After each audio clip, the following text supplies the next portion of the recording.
Pour bien commencer avec WordPress, il est important de savoir comment son interface est organisée. Dans la première formation, vous avez découvert comment créer votre compte WordPress ainsi que votre blog. Pour accéder à l'administration de votre blog, vous pouvez le faire de plusieurs façons. Dans un premier temps, connectez-vous au site de wordpress.fr. Ensuite, dans la barre de connexion située en haut de la page, saisissez votre email ou encore votre nom d'utilisateur. Je saisis Fanny Dubois, puis je sélectionne la touche tabulation de mon clavier pour accéder au mot de passe. Saisissez ensuite votre mot de passe, puis cochez se souvenir de moi. Cela vous permettra de ne pas saisir à nouveau votre mot de passe pour la prochaine connexion. J'appuie sur connexion et à présent j'accède à la page de mon compte WordPress. Depuis cette page, j'ai la possibilité d'effectuer un certain nombre de manipulations. Vous avez une première barre, il s'agit ici de la barre de connexion WordPress avec tout à droite la possibilité de rechercher. À gauche, vous avez un menu avec votre nom d'utilisateur. Vous pourrez, comme cela depuis ce menu, soit retrouver un ami, encore gérer vos blogs ou vous déconnecter de votre compte WordPress. À droite, vous avez la possibilité de voir les notifications, de voir les nouveaux billets que vous avez publiés, ou vous pourrez passer à un compte WordPress payant. Ensuite, sur la page de votre compte, vous avez un menu ici avec plusieurs fonctionnalités ou encore rubriques. Vous avez la possibilité de créer un nouvel article sur votre blog en cliquant sur Nouvel article. À droite, vous accédez aux fonctionnalités de lecture. Je clique. Vous pourrez depuis cette rubrique ajouter vos blogs préférés. Cela vous permettra de récupérer les flux de ces blogs. Vous pourrez également gérer vos notifications, afficher les stats de votre blog ou encore accéder à votre blog depuis cette rubrique-ci. Tous les blogs de WordPress que vous avez créés apparaissent ici en liste. Pour accéder ensuite à votre blog et donc à l'administration de votre blog, sélectionnez le nom de votre blog. Vous accédez directement à la page de votre blog. Maintenant, pour accéder à l'administration, vous avez deux possibilités.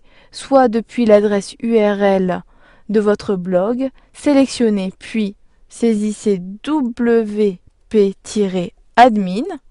J'appuie sur la touche Entrée, j'accède directement au tableau de bord de WordPress, puis je clique sur Retour. J'ai la possibilité également d'accéder au tableau de bord depuis le menu situé en haut à gauche, puis sélectionner Dashboard ou encore Tableau de bord. Maintenant, sur ce tableau de bord, vous avez la configuration suivante. Vous avez dans un premier temps la barre de WordPress située en haut, avec les mêmes fonctionnalités que précédemment. Vous avez en plus le menu déroulant qui vous permet d'accéder au tableau de bord, de créer de nouveaux éléments sur votre blog, d'accéder encore aux commentaires, etc. Dans le volet de gauche de votre tableau de bord, vous avez des rubriques et lorsque vous sélectionnez une rubrique, vous avez des sous-rubriques. Donc ici, je suis sur le tableau de bord, donc à droite, j'ai les différentes informations de mon blog. Ensuite, les sous-rubriques concernant le tableau de bord, vous avez les commentaires, les statistiques ou encore vos blogs et les connexions. Pour accéder à une autre rubrique, sélectionnez la rubrique. Ici, je sélectionne boutique. Il s'agit de la boutique WordPress. Dans la zone de droite, j'ai la possibilité d'acheter des éléments de cette boutique. Puis dans le volet de gauche, je peux accéder aux sous-rubriques de boutique. De même, vous avez une rubrique articles qui vous permettra d'éditer et de publier vos messages sur votre blog. Vous avez une rubrique médias qui vous permettra de gérer les différents médias que vous importez sur votre blog. Vous pourrez ajouter des liens sur votre blog et donc d'ajouter différents liens pour les gérer depuis cette rubrique-ci. Il est possible également de créer des pages sur votre blog.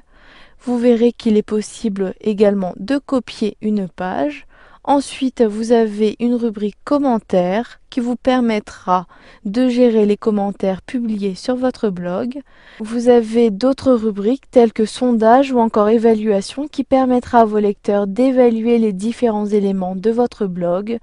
Vous aurez ensuite la possibilité de personnaliser l'apparence de votre blog. Je clique ici sur la rubrique apparence, puis dans le volet de gauche, j'accède comme cela au thème, encore au widget, il s'agit des gadgets de WordPress. Vous pourrez modifier votre arrière-plan.